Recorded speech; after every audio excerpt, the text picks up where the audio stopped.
Hello friends, welcome to Achintya classes. आज मैं second parts video लेकर आया हूं जो कि लेक्चर नंबर 2 होने वाला है। रियल नंबर क्लास 10 का first chapter number first. Okay, यहाँ पर हमें समझना है the fundamental theorem of mathematics, concept of LCM and HCF. फिर उसके बाद हम टॉपिक पर आएंगे प्रूविंग ऑफ इरेशनैलिटी, यानी इरेशनल नंबर को प्रूव कैसे करना है कि वो इरेशनल होगा। ओके, आई थिंक आज ये टॉपिक खत्म हो जाना चाहिए और मैक्सिमम क्वेश्चन प्रैक्टिस है जो पीवाईक्यू है, यानी प्रीवियस ईयर क्वेश्चन है जो पीवाईक्यू प्रीवियस बोर्ड एग्जामिनेशन में आए हुए क्वेश्चन है, खास करके ऐसे क्वेश्चन जो हमारे एलसीएम एंड एचसीएफ पर है, प्रूविंग ऑफ इरेशनैलिटी पर है। ओके ओके, तो स्टार्ट करते हैं टॉपिक। हमारा नेक्स्ट टॉपिक है the fundamental theorem of arithmetics. ठीक है, अब इसका मतलब क्या हुआ, अर्थमेटिक्स का फंडामेंटल थ्योरम क्या कहता है? तो पहले डेफिनेशन लिखे, every composite number can be express as a product of prime and this factorization is unique except for order in which the prime factors occur. Simple सी बात यहाँ पे ये कहना चाहता है कि any composite number can be written as a product of their prime factor only. ठीक है, this statement is called fundamental theorem of arithmetic, यानी any composite number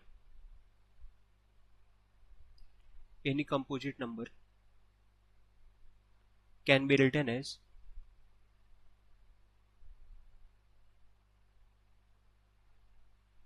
product of their prime factor.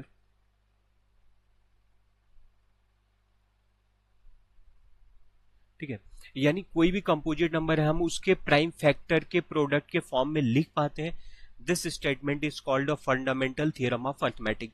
Okay, जैसे हमारे पास 15f हमने ऊपर पढ़ चुका है, कंपोजिट नंबर क्या होते हैं जिसके 3 और मोर देन 3 डिफरेंट फैक्टर होते हैं, उन्हें हम कहते हैं कंपोजिट नंबर। तो 15 को हम क्या लिख सकते हैं, इसके फैक्टर 1, 3 एंड 5 होगा, तो 1 को हटाते हैं, 3 इंटू 5। अब कह रहे हैं जो ये कंपोजिट नंबर है इसके नंबर को हमने इसके प्राइम फैक्टर के प्रोडक्ट के फॉर्म में लिख दिया। इसी फेनोमिना को, इसी लिखने के तरीके को हम कहते हैं फंडामेंटल थ्योरम ऑफ अरिथमेटिक। ठीक है, और दूसरा यहां पर बोला है कि ये जो फैक्टराइजेशन होगा ये यूनिक होगा। यूनिक इन द सेंस कि अब 15 का दूसरा कोई प्राइम फैक्टर एग्जिस्ट नहीं करेगा। हाँ, इनके ऑर्डर को चेंज करेंगे तो भी बात सेम ही रह जाएगी। 5 इंटू 3 लिखे या 3 इंटू 5, उससे हमें कोई मतलब नहीं है। ऐसा नहीं कि ये दोनों डिफरेंट थिंग्स है। हाँ, दूसरे प्राइम नंबर नहीं इन्वॉल्व हो सकते। ठीक है, जैसे हमारे पास क्या है, 24 है, 2 इंटू 2 इंटू 2 इंटू 3, ये क्या हो गया, प्राइम फैक्टराइजेशन हो गया किसका, 24 का, जो कि यूनिक होगा।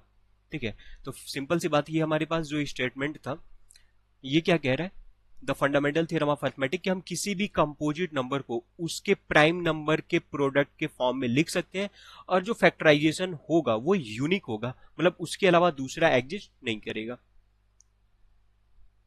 ओके, अब हमारे पास एक काफी इंपॉर्टेंट थ्योरम आया हुआ है। ठीक है, ये थ्योरम यूज होने वाला है जब हम प्रूफ करेंगे इरेशनैलिटी को। ठीक है, थ्योरम क्या कह रहा है कि let P be a prime number, यानी यहां पर हमें गिवन है कि पी जो है वो प्राइम नंबर है। प्राइम नंबर किसे कहते हैं कि एक ऐसा नेचुरल नंबर विच है बट ओनली 2 डिफरेंट फैक्टर। ठीक है, और यहां पे कह रहा है and a b a positive integer. A क्या है, कोई पॉजिटिव इंटीजर है, a b a positive integers. ठीक है, इफ, ये कंडीशन है कि p is a prime number, a is any positive integer, if p divides a square then prove that p divides a। यहां पे डिवाइड की spelling थोड़ी मिस्टेक है, सही करें, DIVIDES। ठीक है, यहां पे कह रहा है कि अगर p कोई प्राइम नंबर है, a एक पॉजिटिव इंटीजर है, तो p अगर a स्क्वायर को डिवाइड कर रहा है देन हमें शो करना होगा कि p जो होगा वो डिवाइड करेगा किसे, a को डिवाइड कर देगा। ये हमें प्रूफ करना है।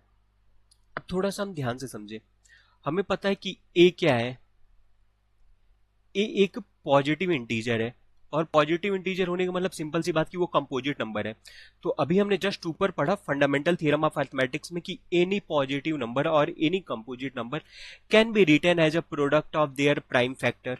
तो यानी ए अगर कोई नंबर है तो इसके प्राइम फैक्टर के प्रोडक्ट के फॉर्म में लिख सकते हैं, P1 into P2 dash dash dash P N तक। हमने माना कि जो ए कोई नंबर है उसका प्राइम फैक्टराइजेशन क्या है, P one P two P three P dot dot dot P N तक जा रहा है। ठीक है, अब अगर हमें ए स्क्वायर लिखना है, इसी को ऊपर वाले जो स्टेटमेंट है उसको अगर हमने स्क्वायरिंग किया, squaring both side, squaring both side, इसे आप थोड़ा पॉज करके समझते हुए चलेंगे। अभी इतने स्टेटमेंट में मैंने बस सिर्फ और सिर्फ वो जो स्टेटमेंट दिया हुआ है थियरम का, उससे मैंने लिखा है कि पी प्राइम नंबर है, ए पॉजिटिव इंटीजर है, पी जो है वो ए स्क्वायर को अगर डिवाइड कर रहा है तो हमें प्रूफ करना होगा कि पी जो है वो ए को भी डिवाइड करेगा। तो स्क्वायरिंग बोथ साइड से क्या मिलेगा, इधर ए स्क्वायर हो गया ए इंटू ए, और इधर टू टाइम्स ये हो जाएगा P one P two dash dash dash P N, next bracket में क्या हो जाएगा P one into P two dash dash dash P N. अगर हम इक्वेशन फर्स्ट को स्क्वायरिंग किए तो हमें ये मिला। ठीक है, अब ध्यान दें, a square is equal to p one square plus p two into P two square into p three p four करते करते हम आएंगे पी एन स्क्वायर तक। ओके, ये concept of LCM and HCF, अभी ये टॉपिक नीचे आएगा, यहीं पे मैं लिख रहा हूं तब तक। अब ध्यान दो, हमें गिवन है, गिवन P जो है वो डिवाइड कर रहा है, P divides a square, P जो है ए स्क्वायर को डिवाइड कर रहा है, इट मीन्स जो P है वो ए स्क्वायर को डिवाइड कर रहा है, तो P इन्हीं फैक्टर में से तो कोई होगा, it means P is any one of the P one square into P two square and P N square, इन्हीं में से, सॉरी कॉमा होगा, इन्हीं में से कोई नंबर होगा, क्योंकि हमने देखा है कि ए स्क्वायर का जो प्राइम फैक्टराइजेशन है P one square P two square and P N square लिखा हुआ है। ठीक है, और पी जो है प्राइम नंबर है वो डिवाइड कर रहा है ए स्क्वायर को, तो पी जो होगा वो क्या होगा, प्राइम फैक्टर होगा, P divides a square, this implies that P is prime factor of A square. P जो है वो ए स्क्वायर का प्राइम फैक्टर होगा, तो यानी P क्या होगा, इन्हीं में से तो कोई नंबर होगा, P में भी हो सकता है P जो है वो P1 हो, ठीक है, P जो हो वो P2 हो। तो जब हमने अभी पाया कि P is equal to P N है, ठीक है, P जो है वो पी एन है, हमें गिवन क्या था एक बार और समझे, पहले हमें दिया हुआ था कि P जो है वो ए स्क्वायर को डिवाइड कर रहा है, तो हमें बताना था कि वो P जो है वो किसको डिवाइड करेगा, ए को डिवाइड करेगा।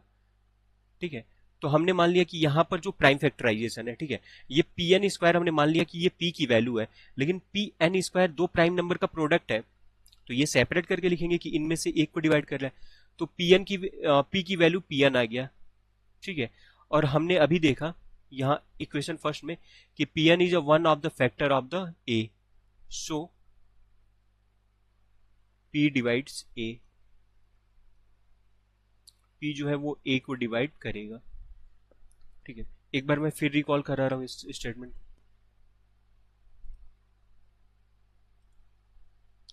देखिए ये थियरम क्या कह रहा है कि हमारे पास p कोई प्राइम नंबर है और a कोई पॉजिटिव इंटीजर है, और हमें गिवन है कि p जो है वो डिवाइड कर रहा है किसको, p जो है डिवाइड कर रहा है a स्क्वायर को, तो we have to show that p जो है वो a को भी डिवाइड कर रहा है। ठीक है, तो हमने जब देखा कि p अगर कोई भी पॉजिटिव इंटीजर है तो p क्या होगा, according to fundamental theorem of mathematics हम इनके प्राइम फैक्टर के फॉर्म में लिख सकते हैं। तो a का जो प्राइम फैक्टर हुआ हमने उसे लेट कर लिया p1 into P two and so on pn। फिर हमने इक्वेशन फर्स्ट इसको एज्यूम किया और इसका स्क्वायरिंग किया, स्क्वायरिंग करने के बाद हमारे पास ये स्टेटमेंट बना ए स्क्वायर। अब अगर p जो है वो ए स्क्वायर को डिवाइड कर रहा है, इट मीन्स कि p इन्हीं में से कोई नंबर होगा, P1 हो सकता है, P2 हो सकता है, P3 हो सकता है। तो हमने माना कि जो P है वो डिवाइड कर रहा है ए स्क्वायर को, तो P जो होगा वो ए स्क्वायर का फैक्टर होगा, तो हमने सपोज किया कि P जो है वो Pn होगा। तो जो Pn है, हमने इक्वेशन फर्स्ट में जब a का प्राइम फैक्टर लिखा तो उसमें Pn था, यानी जो हमारा P की वैल्यू Pn आया है, Pn डिवाइड कर रहा है ए स्क्वायर को, इट्स मीन्स Pn डिवाइड किया a को, क्योंकि Pn is also a factor of a a। I think ये समझ में आया होगा आप सबको। ठीक है, अब हम आते हैं concept of LCM and HCF पर। ठीक है,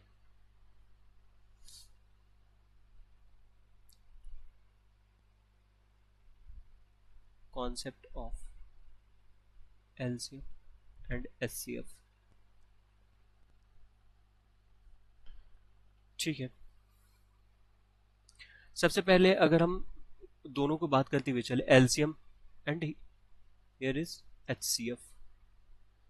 अगर इनका अगर हम फुल नेम लिखे तो ये होता है लिस्ट कॉमन मल्टीपल। ठीक है, पहले अगर हम इसे समझे एलसीएम को, यहां पर एलसीएम का जो फुल फॉर्म है वो दिया हुआ है लिस्ट कॉमन मल्टीपल, यानी वो छोटा से छोटा नंबर जो क्या हो, हमारे पास जितने भी नंबर दिए हो उनका क्या हो, कॉमन मल्टीपल हो, यानी छोटा नंबर हो कॉमन मल्टीपल हो। ऐसा नहीं कि जो गिवन नंबर है उनसे छोटा हो, नहीं, उन सबका सबसे स्मॉलेस्ट कॉमन मल्टीपल हो। तो अगर डेफिनेशन लिखे तो क्या लिखेंगे, LCM is that smallest number, smallest natural number भी लिख सकते हैं, N for natural, NO for number, which divides, which is नहीं, which is divisible by given number।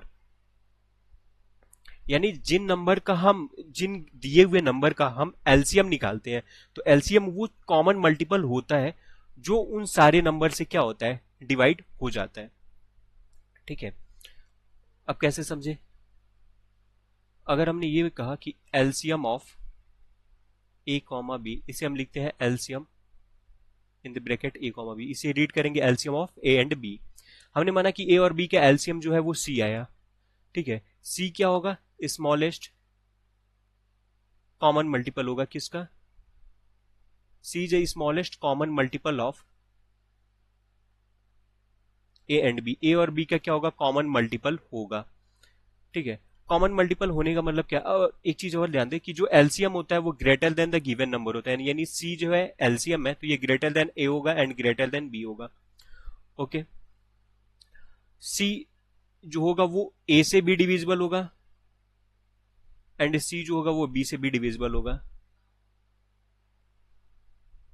ठीक है, इस बात को ध्यान देंगे। ठीक है, अब हम एक एग्जांपल लेकर समझते हैं इजी वे में।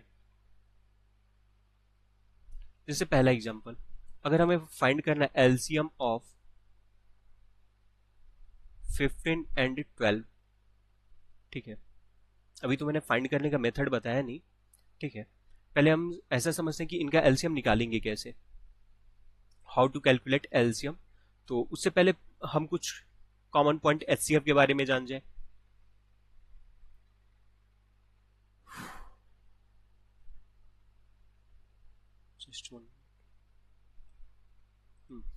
एचसीएफ का अगर हम फुल फॉर्म समझे तो एचसीएफ क्या है, हाईएस्ट कॉमन फैक्टर। ध्यान देंगे इस बात पर, एलसीएम जो था वो कॉमन मल्टीपल था, multiple always greater than the given number, और एचसीएफ क्या है, हाईएस्ट कॉमन फैक्टर, यानी वो सबसे बड़ा से बड़ा नंबर जो गिवन नंबर को क्या करे, डिवाइड कर दे, और वो डिविजिबल हो और ये डिवाइड कर दे, दोनों में डिफरेंस है। ठीक है, सबसे बड़ा क्या हो, कॉमन फैक्टर हो, और यहां पे सबसे बड़ा क्या है, कॉमन मल्टीपल है। ठीक है, डेफिनेशन लिखे, HCF is that highest number which divides given number। ठीक है, अगर हम सिंपली बात करें HCF of A and B जो है वो अगर सी आ जा रहा है तो सी क्या होगा, हाईएस्ट कॉमन फैक्टर कहलाएगा, highest common factor of, C is highest common factor of A and B, A and B. Simply समझे तो अब हमारा जो एचसीएफ आया है वो ए से भी छोटा होगा और बी से भी छोटा होगा।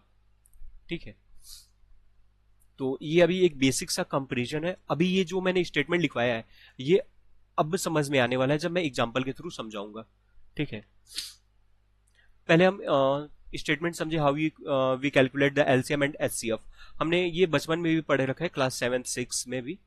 ठीक है, बट यहाँ पे हमें प्राइम फैक्टराइजेशन मेथड से कैलकुलेट करना होगा। तो लिखते हैं क्या, एलसीएम एंड एचसीएफ।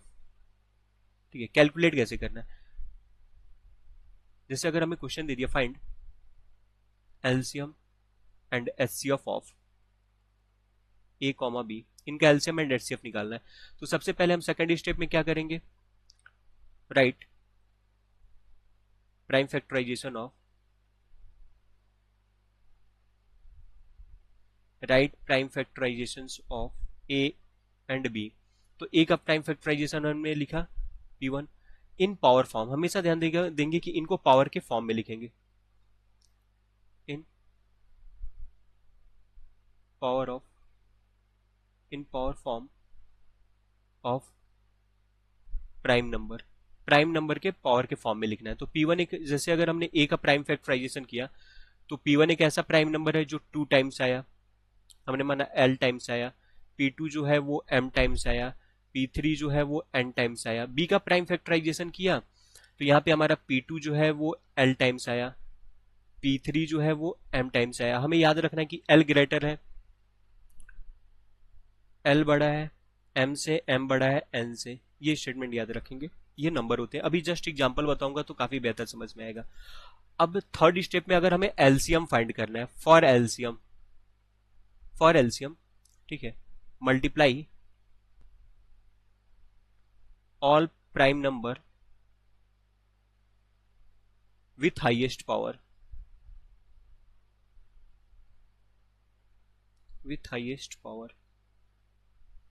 यानी सिंपली ये कह रहा है कि ए और बी का अगर हमें एलसीएम निकालना है तो LCM of A and B हुआ। इन दोनों में जो कॉमन प्राइम नंबर है, कॉमन प्राइम नंबर क्या है? P2 है, P3 है और हमारा P1 है। P1 में कोई भी सेट नहीं बन रहा, तो ऐसा नहीं कि हम इसे रिमूव करेंगे, ठीक है। सबसे पहले अगर हम समझे कि जब भी हम एलसीएम निकालेंगे तो देखेंगे P1 के साथ कोई पेयरिंग नहीं बन रहा है, यानी A में P1 है प्राइम नंबर बट B में P2 नहीं है, तो इसको एज इट इज हम लिख देंगे P1 इंटू एल। बट हम पाए क्या कि P2 और P2 A में भी है B में भी है, यानी P2 एक ऐसा प्राइम नंबर है जो A में भी है B में भी है। तो P2 जो A में है और P2 जो B में है, इनमें हाईएस्ट पावर किसका है? तो हम देख रहे हैं L ग्रेटर देन M है। यहां पे जो स्टेटमेंट मैंने लिखा हुआ है, L जो है M से बड़ा है, तो हाईएस्ट पावर क्या हुआ? B वाले का हुआ, तो P2 इंटू एल। फिर हमने देखा P3 N A में है, P3 M B में है, तो हाईएस्ट पावर M वाली है, तो हम क्या करेंगे? P3 M। ये एलसीएम के लिए मेथड हो गया। अगर हम एचसीएफ के बारे में बात करें, फॉर एचसीएफ हमने एलसीएम निकालते टाइम ये बात नहीं किया कि हमने जो कॉमन प्राइम नंबर है उनको ही सिर्फ लेंगे, लेकिन एचसीएफ में हम कॉमन प्राइम नंबर के बारे में बात करेंगे, ठीक है। तो यहां क्या हुआ? एचसीएफ ऑफ, फॉर एचसीएफ हम क्या करेंगे? Multiply all common prime number with smallest power, ठीक है। अब थोड़ा हम समझे, P1 जो है वो A में है बट B में नहीं है, तो P1 को हम रिमूव कर देंगे। P2 A में भी है, P2 B में भी है, बट स्मॉलेस्ट क्या है? A में है, P2 की पावर M होगा, तो यहां पर हमारा क्या होगा? HCF of A and B। तो P2 हमारा कॉमन मिला और P3 कॉमन मिला, यानी P2 एंड P3 दो प्राइम नंबर है जो A में भी कॉमन है B में भी कॉमन है, लेकिन इसका स्मॉलेस्ट पावर क्या होगा? तो M स्मॉलेस्ट पावर है और N स्मॉलेस्ट पावर है, तो P2 पे M और P3 पे N। ये हमारा क्या हो जाएगा? HCF हो जाएगा। आई थिंक ये समझ में ना आया हो। अब आते हैं एग्जाम्पल जिसके थ्रू समझ में आएगा। जैसे मैं क्वेश्चन नंबर फर्स्ट दे दिया, क्या कह रहा है? Find HCF and LCM of 24 and 98, ठीक है, नो डाउट। तो सबसे पहले हम सॉल्यूशन में क्या करेंगे कि 24 और 98 का प्राइम फैक्टराइजेशन लिखेंगे। तो 24 का जो प्राइम फैक्टराइजेशन होता है क्या होता है? 2 इंटू 2 इंटू 2 इंटू 3। पावर के फॉर्म में लिखे तो 2 to the power 3 and 3 to the power 1। 98 पर है तो ये होगा 2 इंटू 7 इंटू 7। पावर के फॉर्म में लिखो तो 2 की पावर 1 हुआ, 7 की पावर 2 हुआ, ठीक है। अब हम आते हैं, अगर हमें एलसीएम निकालना था, एलसीएम ऑफ 24 एंड 98, अभी हमने ऊपर क्या पढ़ा कि for LCM multiply all prime number with highest power, ठीक है, हाईएस्ट पावर से मल्टीप्लाई करना है। तो पहली बात कि इसमें 2 है, 2 का हाईएस्ट पावर क्या है? 3 है, और यहां पे 2 की पावर 1 है, बट 2 की हाईएस्ट पावर 3 है, तो 2 टू द पावर 3 हम यूज करेंगे, ठीक है।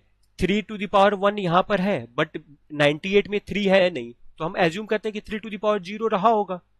तो हाईएस्ट क्या होगा? 3^1 होगा। इसीलिए जब भी कोई नंबर दोनों में ना मिले in the section of LCM, जैसे 3^1 हमें 24 में मिला, लेकिन कोई भी नंबर 398 में नहीं है, तो डायरेक्टली हम वही नंबर एज इट इज लिख देते हैं एलसीएम में।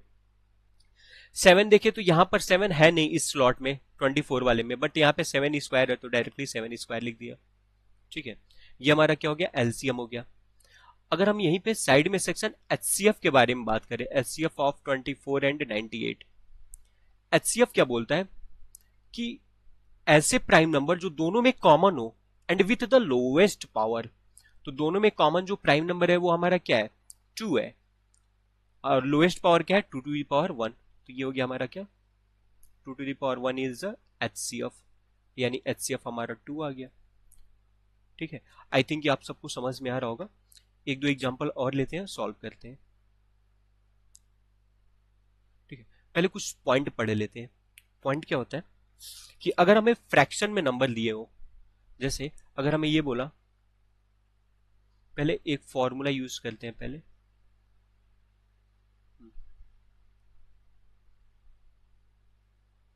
काफी इंपॉर्टेंट फॉर्मूला है, इससे एमसीक्यू काफी ज्यादा पूछे जाते हैं। फॉर्मूला क्या है? जैसे LCM of A and B, ठीक है, एंड ए और बी के एचसीएफ को आपस में जब मल्टीप्लाई करते हैं, तो ये जो नंबर है वो दोनों नंबर के मल्टीप्लीकेशन के इक्वल आता है। मतलब अगर हमारे पास दो नंबर है ए एंड बी, इनके एलसीएम को इनके एचसीएफ से मल्टीप्लाई करते हैं, तो ये दोनों नंबर के प्रोडक्ट के इक्वल आते हैं। ठीक है, पहला फॉर्मूला ये हुआ। दूसरा ये हुआ कि कभी कभार हमारे पास ऐसे नंबर आते हैं जो फ्रैक्शन फॉर्म में दिए हो या डेसिमल फॉर्म में दिए हैं। तो डेसिमल फॉर्म में दिया है तो हम पहले उसे फ्रैक्शन में कन्वर्ट करेंगे, देन हम उस फ्रैक्शनल नंबर को कैसे एलसीएम या एचसीएफ निकालेंगे उसके बारे में सीखते हैं। तो सेकंड फॉर्मूला क्या है?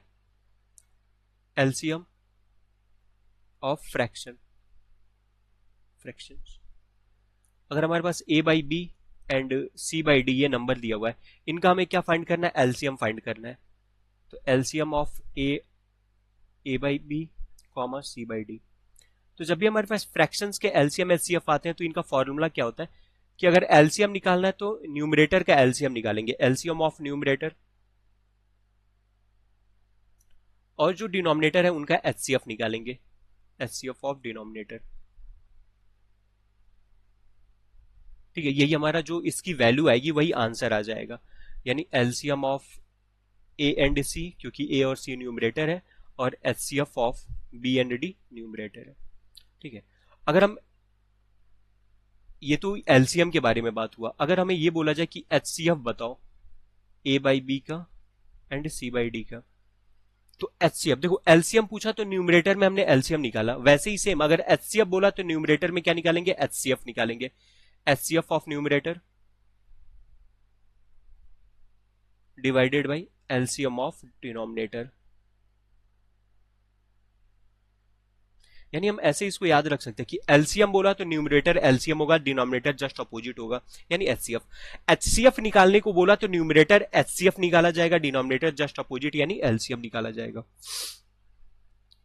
ठीक है, एक और अगर इंपॉर्टेंट पॉइंट के तौर पे लिखा जाए, जो हमारा एलसीएम होता है, एलसीएम वो हमेशा एचसीएफ से डिविजिबल होता है। LCM always divisible by, LCM always divisible by HCF. ऐसे मैक्सिमम टाइम क्वेश्चन पूछा गया है, जैसे एमसीक्यू में क्वेश्चन फर्स्ट मैंने ये पूछा, विच सॉरी, ऐसे मैंने पूछा, if HCF of A and b is 7, then LCM, then possible LCM is, a दे दिया 15, बी दे दिया 18, सी दे दिया 21। तो एलसीएम जो होता है, एलसीएम जो नंबर होता है वो हमेशा एचसीएफ से डिविजिबल होता है। तो यानी ये 15 7 से डिविजिबल नहीं है, क्योंकि एचसीएफ यहां 7 दिया हुआ है, तो ए ऑप्शन नहीं होगा, बी भी नहीं होगा, सी है। मतलब पॉसिबिलिटी है कि ये हो सकता है। ऐसे एमसीक्यू में क्वेश्चन पूछे जाते हैं। ठीक है, आई थिंक ये आप सबको समझ में आ रहा होगा। ठीक है, इतना करने के बाद हम कुछ क्वेश्चंस के बारे में बात करेंगे एलसीएम और एचसीएम पे, एलसीएम एंड एचसीएफ पे, सॉरी। बट उससे पहले हम आते हैं क्या, कुछ इंपॉर्टेंट क्वेश्चन समझते हैं। ये प्रूविंग ऑफ इरेशनैलिटी अभी इसके बाद में बताऊंगा, ठीक है। पहले कुछ क्वेश्चन करते हैं, ठीक है। हमारे पास एलसीएम एंड एचसीएफ के बहुत सारे क्वेश्चन है, ठीक है। इनको कराया जाएगा बाद में। ये हमारा सेकंड लेक्चर रहेगा और थर्ड लेक्चर में सिर्फ और सिर्फ क्वेश्चन होंगे, ठीक है। यानी 3 लेक्चर में हमारे जो चैप्टर फर्स्ट रियल नंबर है वो बिल्कुल एंड हो जाएगा, ठीक है। क्लास 10 का फर्स्ट चैप्टर जो रियल नंबर है, ठीक है। अब अगर हम एक पॉइंट समझते हैं कि when product of any two number, two और मोर नंबर एंड विथ 0, ये हेडिंग लिखेंगे आप लोग। क्या कह रहा है कि कब दो नंबर या दो से ज्यादा नंबर को अगर हम मल्टीप्लाई करें तो वो 0 से एंड हो। ये कब होता है, ध्यान दें। हमें पता है कि 0 किस किस नंबरों के बीच में आता है, 10 के, 100, ठीक है। अब ध्यान देना है कि कभी भी अगर हम नंबरों को मल्टीप्लाई कर रहे हैं और उन नंबर के सेक्शन में 2 है और साथ में 5 आते हैं, अगर ये पेयर आते हैं देन वो नंबर 0 से एंड होता है। देखो 2 इंटू 5 किया तो 10 हुआ, 0 से एंड हुआ। हमने किया 3 इंटू 2 इंटू 5 किया, 3 2 जा 6, 6 5 जा 30, ठीक है। यानी सबसे पहली बात हम ये समझे कि 2 और 5 का जितने पेयर पाए जाएंगे किसी भी मल्टीप्लीकेशन में उतने नंबर आप 0 एंड में होंगे। जैसे कहने का सिंपल मतलब क्या है, 3 into 2 into 2 into 5 into 2 into 5। अब मैंने पूछा कि इनको मल्टीप्लाई करने पे लास्ट में कितने 0 आएंगे, तो सबसे पहले हमें 2 और 5 का पेयर बनाना है। 1 पेयर, 2 पेयर, यानी 2 पेयर बने। डेट डिसाइडेड कि इसके लास्ट में कितने 0 होंगे, 2 0 होंगे। मल्टीप्लाई करके देखते हैं, 3 2 जा 6, 6 2 जा 12, 12 5 जा 60, 62 जा 120, 120 इंटू 5, 120 इंटू 5, 120 इंटू 5 किया 600 है, 2 0 है। यानी अगर हमें बहुत सारे नंबर दिए हैं और पूछे कि इन नंबरों को मल्टीप्लाई करने के बाद आखिरी में कितने नंबर आप 0 आएंगे, तो हमें सिर्फ और सिर्फ 2 और 5 का क्या करना होगा, पेयर काउंट करना होता है कि जितने पेयर होंगे उतने एंड में 0 आएंगे, ठीक है। तो यहां पे लिखते हैं क्या, sorry, number of pairs of 2 and 5 equal to number of zeros, number of NO dot, मतलब मैं मेरे पढ़ाने में जब एनओ डॉट आता है इसका मतलब नंबर होता है, ठीक है, equal to number of zeros at the end of digit, at the end, ठीक है। हाँ, ये तो हुआ हमारा पहला एक छोटा सा टॉपिक कि 2 और 5 जब भी आएंगे तभी वो नंबर 0 से एंड होगा, अदरवाइज 0 आएगा ही नहीं, ठीक है। अब कुछ क्वेश्चन पूछे जाते हैं, जैसे क्वेश्चन फर्स्ट ये पूछा जाता है कि 6 to the power n end with 0, end with 0 for any natural number n। यानी ये कह रहा है n की वैल्यू हम 1 रखे, 2 रखे, 3 रखे, 4 रखे, डॉट डॉट डॉट इंफिनिटी तक जाए।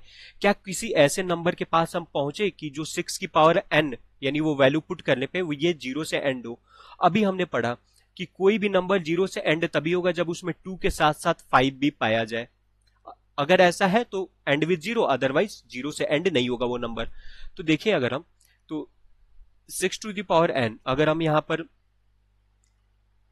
सॉरी, अगर हम यहाँ पे रूल लगाएं 6 को क्या लिखेंगे, 6 और होल ब्रैकेट n हुआ, तो 2 into 3 to the power n। Exponent law लगाएं तो एक्सपोनेंट लॉ हमें पता है कि a into B whole to the power n हुआ, तो a to the power n b to the power n हुआ।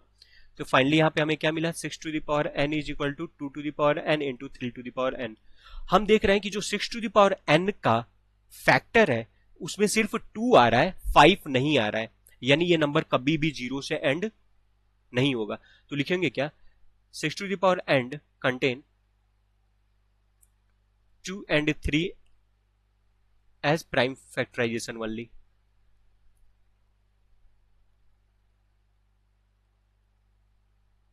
5 does not occur in prime factorization of in prime factorization of 6 to the power n. So 6 to the power n does not end with 0 for any natural number.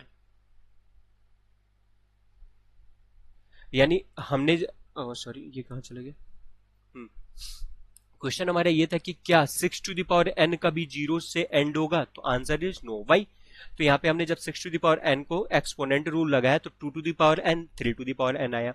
यानी हमने ये पाया कि 6 to the power n का जब हम prime factorisation कर रहे हैं तो उसमें सिर्फ 2 और 3 ही आ रहा है और कोई नंबर आ ही नहीं रहा है. और हमें पता है कि फॉर कोई भी नंबर जब मल्टीप्लाई किया जाए और वो 0 से एंड हो तभी वो होगा जब उसके वो 2 और 5 दोनों कंटेन करे.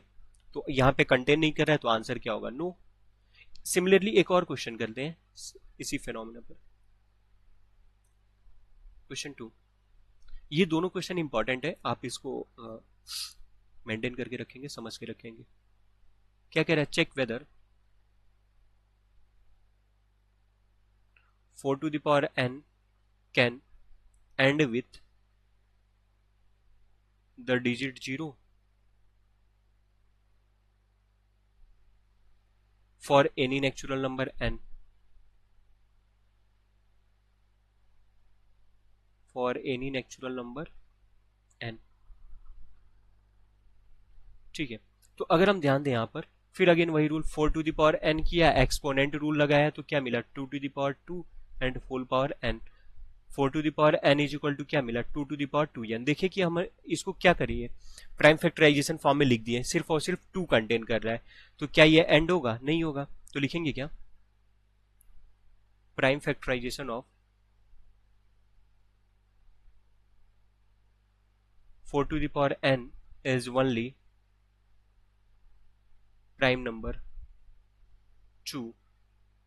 शो सिर्फ 2 पाया जा रहा है तो 4 to the power n can not and with 0. क्यों? क्योंकि 5 आएगा तो ही होगा. ठीक है. आई थिंक आप लोगों को समझ में आ रहा होगा.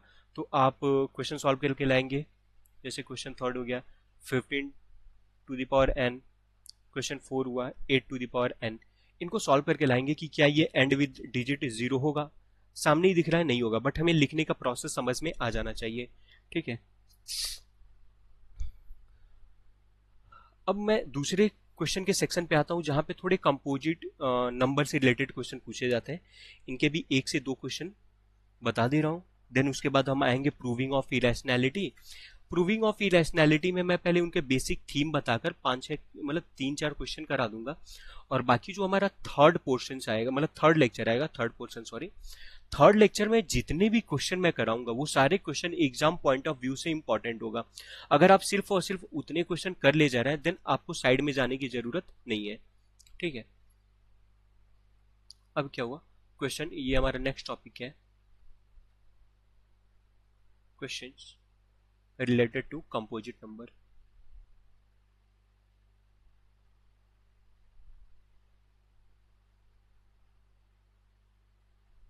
कंपोजिट नंबर से रिलेटेड क्वेश्चन है. ठीक है. असल में क्या है कि इन क्वेश्चन के थ्रू ही हम इनको समझ पाएंगे, इसीलिए सबसे पहले क्वेश्चन के थ्रू ही मैं समझाऊंगा. क्या कह रहा है? Explain why 7 into 11 into 13 plus 13 are composite number. Are composite number. हमने कंपोजिट नंबर का डेफिनेशन पढ़ा तो कंपोजिट नंबर ये कहता है कि कम से कम 3 फैक्टर होना चाहिए, एटलीस्ट 3 डिफरेंट फैक्टर.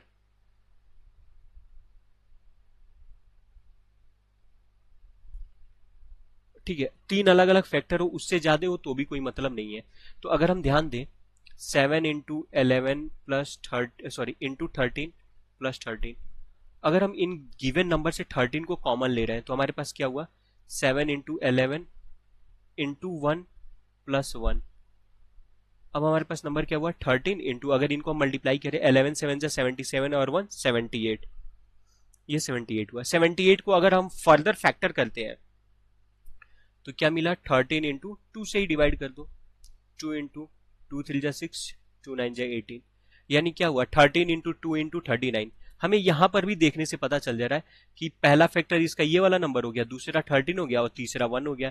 तो डायरेक्टली हम यहाँ कह सकते थे कि ठीक है ये क्या हो गया, कंपोजिट नंबर हो गया। तो लिखेंगे क्या, 7 into 11 into 13 plus 13 is composite number, is composite number because it have three different factor, it have more than three different factor।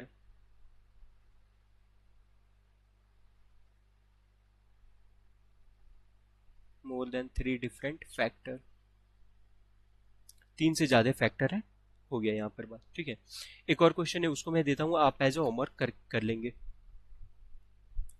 ठीक है, क्वेश्चन 2 क्या कह रहा है, एक्सप्लेन, ऐसे लिख ले, so that 7 into 6 into 5 plus 4 into 3 into 2 into 1 plus 5 are composite number. हमें ये शो करना है कि ये कंपोजिट नंबर होगा। आई होप कि आप सॉल्व करके आएंगे। ठीक है, मैं applications of LCM and HCF पे क्वेश्चन अभी नहीं करा रहा हूँ, वो नेक्स्ट लेक्चर जब आएगा, लेक्चर नंबर 3, उसमें सारा इन्वॉल्व होगा। रीजन क्या है कि एलसीएम एंड एचसीएफ पे बहुत ही अच्छे अच्छे क्वेश्चन पूछे जाते हैं। तो यहाँ पे मेरा इस लेक्चर में मैक्सिमम मेरा पॉइंट ऑफ व्यू ये था कि थियरी पोर्शन जो है विथ क्वेश्चन खत्म हो जाए, और जो मैक्सिमम एप्लीकेशन बेस्ड क्वेश्चन है वो नेक्स्ट चैप्टर में बताऊं मैं। तो अभी क्या है कि मैं प्रूविंग ऑफ इरेशनैलिटी पे आता हूं, इनके कुछ पॉइंट को बताने के बाद मैं इस लेक्चर को एंड करूंगा, और जो हमारा नेक्स्ट लेक्चर आएगा वो टोटली हमारा क्या होगा, क्वेश्चन बेस्ड होगा, जो बहुत ही इंपॉर्टेंट होगा। ठीक है, तो आते हैं प्रूविंग ऑफ इरेशनैलिटी।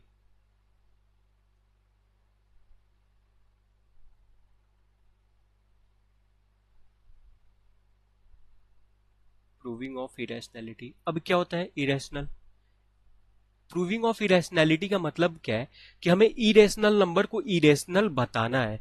यानी अगर सिंपली कोई मुझसे ये कहे कि मैं इंसान हूं, ये बताओ, तो जो इंसान की क्राइटेरिया होती है, प्रॉपर्टीज होती है कि उनके दो हाथ, दो पैर, दो आंख, ब्रेन होता है, सोचने समझने की, चलने की कैपेबिलिटी होती है, ठीक है, लिविंग बॉडी होती है, तो इन प्रॉपर्टी के बेसिस पे मैं कह सकता हूं कि हाँ मैं एक इंसान हूं। ठीक है, लेकिन हमें यहाँ पे थोड़ा अलग कॉन्ट्राडिक्शन मेथड यूज करके प्रूफ करना होगा, उस अभी आते हैं उस पर। सबसे पहले हम समझते हैं कि प्रूविंग ऑफ इरेशनैलिटी का मतलब क्या होता है। In this section, in this section we have to prove, we have to prove that any irrational number, यानी हमें पता है कि वो इरेशनल है, बट हमें प्रूफ करना है कि वो इरेशनल होगा, यानी इरेशनल नंबर इज इरेशनल।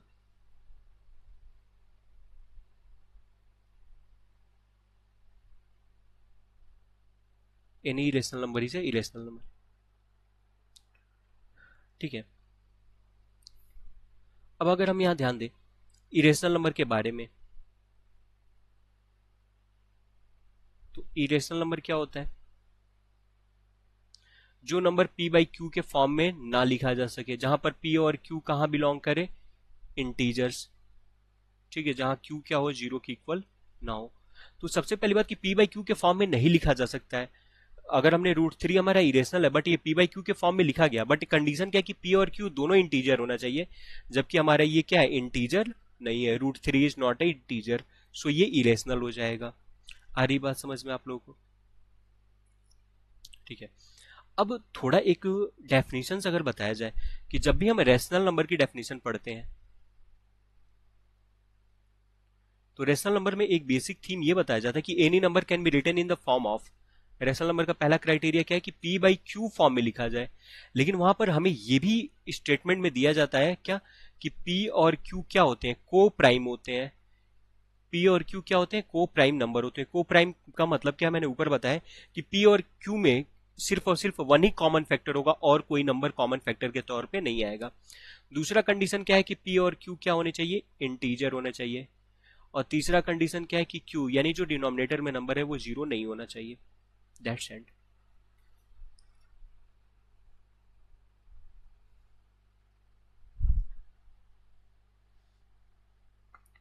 ठीक है, तो ये डेफिनेशन का ये वाला थीम हम याद करके रखेंगे कि रेशनल नंबर में जो पी और क्यू होते हैं वो क्या होते हैं, को प्राइम होते हैं।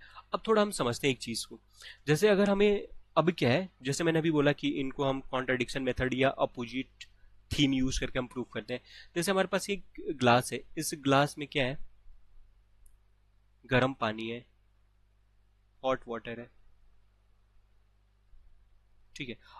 अब हमें प्रूव करना है कि ये गर्म पानी है, वी हैव टू प्रूव। तो हमने एज्यूम किया, व्हाट, हमने एज्यूम किया कि ये क्या है, इसमें कोल्ड वाटर है, ठंडा पानी है, ठीक है। अब कॉमन सी बात है, जब मैंने ठंडा पानी बोला तो ये इसकी प्रॉपर्टी क्या होगी, सारा का सारा कोल्ड वाटर का ही नेचर होगा। लेकिन जैसे मैं इसे टच कर रहा हूं, then we feel the heat, we feel the sensation of heat. तो यानी हमारा जो एजम्पशन है वो क्या हो गया, गलत हो गया। मेरा एजम्पशन क्या था कि मैंने उस ग्लास के अंदर रखे पानी को मैंने क्या बोला कि वो ठंडा है, और मेरा जब मैंने उससे टच किया तो हीट फील हुआ, ठीक है। तो यानी वो क्या हो गया, मेरा जो एजम्पशन था वो गलत हो गया। मेरा एजम्पशन क्या था कि वो कोल्ड वाटर है। अब कॉमन सी बात है, दो ही फेनोमिना होगा, या तो वो ठंडा पानी नहीं है तो क्या होगा, गर्म होगा। तो इससे वो साबित हो गया कि वो क्या है, हॉट वाटर है। सेम इसी मेथड को हमें यूज करना होगा, ठीक है। जैसे क्या, हमें इरेशनल नंबर दिया होगा, हम इसे एज्यूम करेंगे रैशनल है तो देखने में पता चल रहा है कि वो इरेशनल है, बट हम उसे मानेंगे कि वो रैशनल है। और आगे जाएंगे तो वो रैशनल के प्रॉपर्टी को वेरीफाई नहीं करेगा। जब वो रैशनल की प्रॉपर्टी को वेरीफाई ही नहीं कर रहा है तो वो रैशनल नहीं हुआ, यानी हमने जो सोच रखा था वो नहीं है। तो जब मैंने सोचा था कि वो रैशनल है, जब वो प्रॉपर्टीज फॉलो किया ही नहीं, इसका मतलब वो क्या हो जाएगा, इरेशनल हो जाएगा। अब आते हैं, एक दो क्वेश्चन सॉल्व करते हैं, देन लेक्चर को एंड करते हैं, फिर हम नेक्स्ट वाले पार्ट पे क्वेश्चन के थ्रू आएंगे। सबसे कॉमन जो क्वेश्चन है, जो हम लोग बेसिकली हर जगह पढ़ते हैं कि रूट टू को प्रूव करो कि इरेशनल है। Question first, so that, irrationality वाले क्वेश्चन से मेरे पास आई थिंक कि 15 क्वेश्चन, 10 to 15 क्वेश्चन है। इनके अलावा कभी भी एग्जाम में इस बेसिस के अलावा एग्जाम में इनसे हटके क्वेश्चन कभी पूछा ही नहीं है इरेशनैलिटी पे, ठीक है। जो मैं नेक्स्ट लेक्चर में कराऊंगा तो आप फोकस करना। So that root two is irrational number. हमें शो करना है कि रूट टू क्या है, इरेशनल नंबर है। तो अब प्रूफ करना है तो हमने क्या किया कि जस्ट अपोजिट एज्यूम करेंगे। क्या, लेट अस एज्यूम दैट, ये सॉल्यूशन है, let us assume that root two is rational number. अब हमने ये देखा कि रूट टू को जब मैं इरेशनल नंबर माना तो root two can be written in the form of P by Q, then root two written as a by b form where a and b are co-prime। अभी मैंने पढ़ा definition rational number का कि जो a और p और q होते हैं वो को-प्राइम होते हैं, मतलब उनके कोई और कॉमन फैक्टर नहीं होते हैं। तो यहाँ हमें क्या मिला, root two is equal to a by b, जहाँ पे a और b क्या है, a एंड b क्या है, को-प्राइम नंबर है। अब हमें इसको स्क्वायरिंग करना है, squaring both side, squaring both side. अब ध्यान दे, हमें प्रूफ क्या करना है। हमने देखा कि वो इरेशनल नंबर है, हमें इरेशनल प्रूफ करना है, लेकिन मैंने मान लिया कि वो रेशनल है। तो यानी अब हमें क्या करना होगा कि रेशनल नंबर की एक ऐसी प्रॉपर्टी बता देना होगा कि जो वो वेरीफाई ना करता हो। और अगर पता है कि मैंने रेशनल एज्यूम किया और वो रेशनल वेरीफाई नहीं कर रहा है, इट मींस और एजम्पशन इज रॉन्ग, तो वो क्या हो जाएगा, इरेशनल हो जाएगा। तो सिंपल सी बात है, ए और बी को प्राइम है क्योंकि रूट टू रेशनल है, तो हमें दिखाना हो कि ए और बी में कोई ना कोई कॉमन फैक्टर मिल जा रहा है। मतलब ये क्या हुआ कि कॉमन फैक्टर मिल रहा है, जब वो रेशनल है तो को प्राइम होगा, लेकिन वो रेशनल होते हुए को प्राइम नहीं हो रहा है, इट मींस हमारा एजम्पशन ही रॉन्ग है, तो वो क्या होगा, इरेशनल होगा। तो स्क्वायरिंग बोथ साइड किया तो हमें क्या मिला, two is equal to A square by B square, root two का स्क्वायर करो तो, ठीक है। अब इसे अगर क्रॉस मल्टीप्लाई करें तो क्या मिलेगा, two B square is equal to A square, ये हमारा इक्वेशन ए हो गया। अब ध्यान दे, जब भी हमारा नंबर ऐसे लिखा होता है 2 into three is equal to 6, तो हम कहते हैं ना कि 2 जो है वो 6 को डिवाइड कर रहा है, 3 भी 6 को डिवाइड कर रहा है, तो सिंपली यहां से वर्ड क्या निकल कर आएगा, 2 divides, which implies that 2 divides a square. 2 जो है वो ए स्क्वायर को डिवाइड कर रहा है।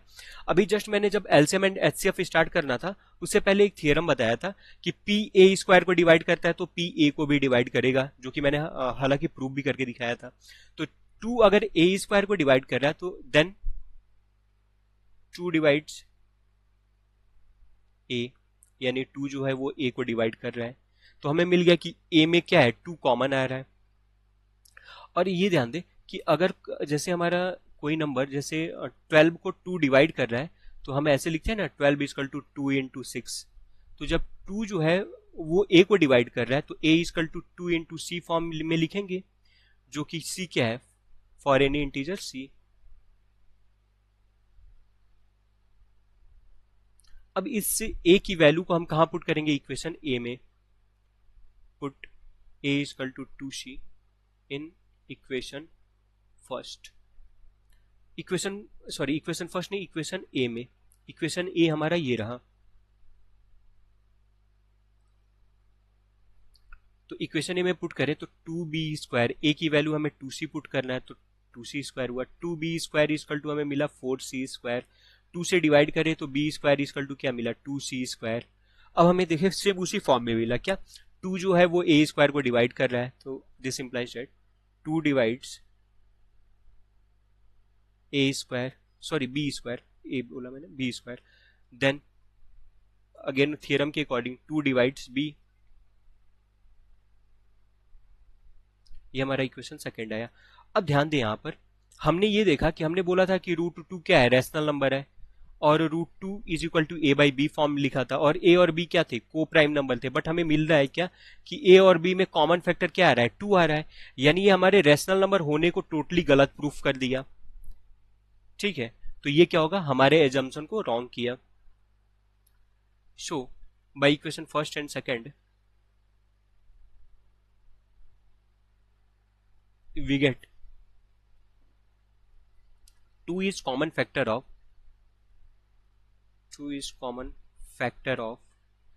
a and b, जबकि हमने बताया था कि वो को प्राइम है अगर रैशनल है तो। शो और assumption is wrong, और शो और assumption is wrong। अब भाई हमें रैशनल इरेशनल नंबर में ही बात करना था, तो हमने सोच रखा था रैशनल है, बट आगे चल के पता चला रैशनल की प्रॉपर्टी प्रूफ नहीं कर रहा है, इट मींस वो इरेशनल होगा। Then √2 is irrational number. ठीक है, तो ये प्रूफ हुआ। आप लोग अगर ना समझ में आए तो वीडियो को धीरे धीरे करके समझेंगे। अभी तो ये मेरा सिंपली लेक्चर आज खत्म हो चुका है रियल नंबर का। अब जो हमारा लेक्चर थर्ड आने वाला है वो सिर्फ और सिर्फ क्वेश्चन का होगा, जो कि 1 से 1.5 घंटे का होने वाला है। उसमें हम हर एक टाइप के R D Sharma, NCERT and PYQ जितने भी क्वेश्चंस होते हैं विथ एमसीक्यू सबको कवर करके मैं कराने वाला हूँ। ठीक है, तो आई होप कि आप नेक्स्ट वीडियो को भी फॉलो करेंगे, शेयर करेंगे। Okay, thank you so much.